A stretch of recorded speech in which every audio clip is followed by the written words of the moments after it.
right, let's go to the team at the bottom of that list, the Minnesota Vikings. They're 8-1 to win the NFC North, and they had a lot of player movement this offseason. I could only list about a quarter of what happened here. I even had to combine the quarterbacks at the top of the list. Of course, Kirk Cousins goes to Atlanta. The replacements, they draft J.J. McCarthy at number 10. They signed Sam Darnold to a short-term contract as well.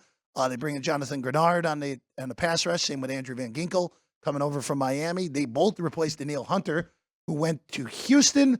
Aaron Jones is in as well. Alexander Madison is out.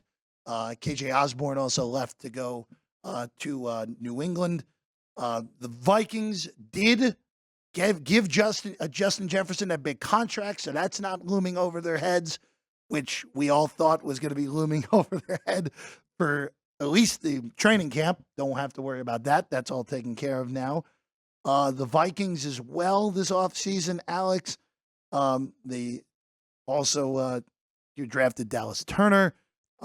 You also signed Shaq Griffin. There are a lot of Byron Murphy comes in as well. There are a lot of roster turnover for this Minnesota team, Alex, and that's always makes it a pretty tricky handicap coming into the year. It does, except for their role players, right? I mean, you just mentioned Justin Jefferson, but Jordan Addison, Brandon Pohl, TJ Hawkinson, one of the best tight ends, at least a top 5 tight end in the league. So they do have plenty of weapons here. I would say that of the division, that is the best receiving core that we have between the 4 teams. So, I mean, that can't be the only spot that they are the best at, though, for them to have a great year. The only other thing is I do think that they have 2 great quarterbacks here to choose from with Sam Darnold and J.J. McCarthy. I forgot to bring that up, but that is kind of a scary thing with Jordan Love. They have 2 rookie backups, one that was drafted 2023, one that was drafted 2024. So if anything happens to him, that's a tough spot. But do have 2 good options here, and this team was built very good last year. I mean, they won 3 games with 3 backup quarterbacks when Kirk Cousins went down. So I don't want to take them completely down out of this conversation. And I think that it's been a little dramatic here.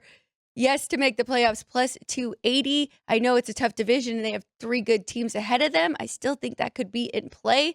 One of those 3 teams doesn't pan out. But they do have a tough schedule ahead of them as well. 5th toughest looking at the win totals. I think that's the first time the words great and Sam Darnold have been in the same sentence since USC, Alex. I said 2 great combo quarterbacks.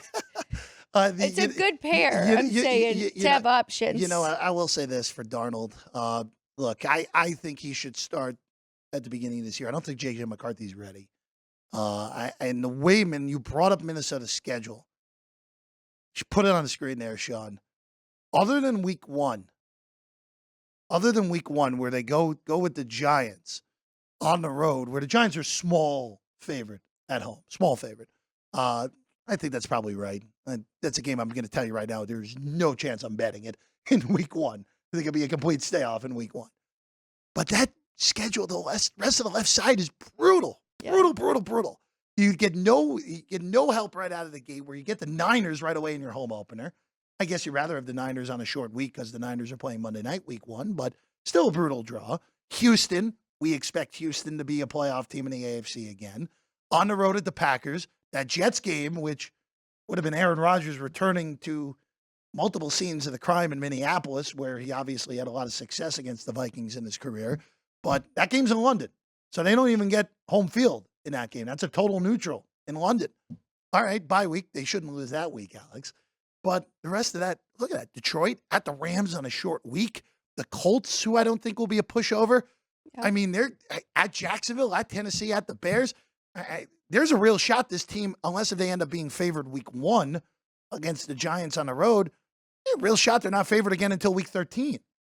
Very possible that that's the case. That's a brutal schedule for Minnesota. And it's funny because we talked about the other teams where, hey, drawing the right divisions is important.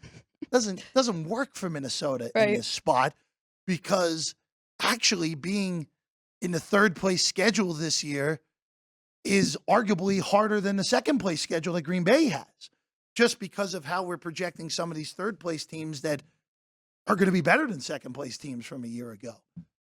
this team and that just the schedule is just so hard. And look, I think we see JJ McCarthy at some point this year. I don't think we see him early. And that's brutal schedule at the beginning. They could get out 1-8, and that's lights out. Even though I like this roster. Yeah. If you put them in the NFC South with an NFC South schedule, they could go 9-8. Absolutely. But this is just too brutal of a schedule and too hard of a division as well. And the sick part about that early season schedule, they only played 2 division games in that first half. It's only going to you're going to have all those division games at the back end on top of it. It really is brutal. There's still a lot of unknowns. We can't already have the Bears making the playoffs when we don't even know how their rookie quarterback is going to be. So it's tough, we really don't know what the Texans, the Rams, the Colts. So things could change, as the year goes on, where you think it is set up to just have a bunch of losses in a row. Things change, and some teams overachieve and some teams underachieve. But Minnesota plus 280 to make the playoffs. I will say this. Sean, you can go back to your initial additions, departures graphic real quick, because Kevin O'Connell's 30-1 to be coach of the year on the bottom right of your screen. If Minnesota stays in this thing, I thought Kevin O'Connell, and I know he wasn't going to win because everyone was so anti-Vikings the year that they won a division 2 years ago because they were the quote-unquote fraud team, and look, they ended up losing in the first round of the playoffs. I get it. I thought Kevin O'Connell should have really warranted a better push that year than he got. If Minnesota's in this thing, if Minnesota's a potential playoff team, there are much worse bets at 30-1 than Kevin O'Connell. I think that would be this is one to monitor. This is one to monitor in season because, quite frankly, if they beat the Giants week 1, there's going to be no change in that market. It's a coin flip game. Right. There'll be no change in that market. Be on the lookout. Be aware. Because if they are competitive with San Francisco week 2 and beat Houston week 3, you might have to get in. Yep. You might have to get in early, pre-buy on Kevin O'Connell and take a shot. Now, that could obviously blow up on you. They could be horrible post-buy. But if Minnesota's good, I think Kevin O'Connell's going to get a lot of the credit this go-around. So he's one of those guys. And remember, Alex, with these Coach of the Year awards, fair or not, more times than not, it's the coaches of teams that defy expectations. Even if you have a good team that goes, hey, even though like a win total of 11.5 and they win 15, right, it's very hard for that coach to win because, hey, the Kansas City Chiefs were supposed to be that good in the regular season. If Minnesota wins 9 games, pushes for the playoffs, could be a Brian Dable situation that 2 years ago Minnesota could and O'Connell could get there. And it is a good spot for him. Both coordinators coming back, opposed to Sirianni, who has 2 new coordinators, where they could get the credit for the Eagles looking a lot better. So I agree. I think that is definitely one that you should keep your eye out on. Hi, everyone. I'm Jeff Parles. And I'm Alex White. Thank you for watching this clip of Sports by the Book. Please like the video, comment, and subscribe. We live stream the show right here every day on this channel. Also, you can catch the podcast version on your favorite podcast platform. All the links are in the description below. We appreciate you, and we'll see you next time.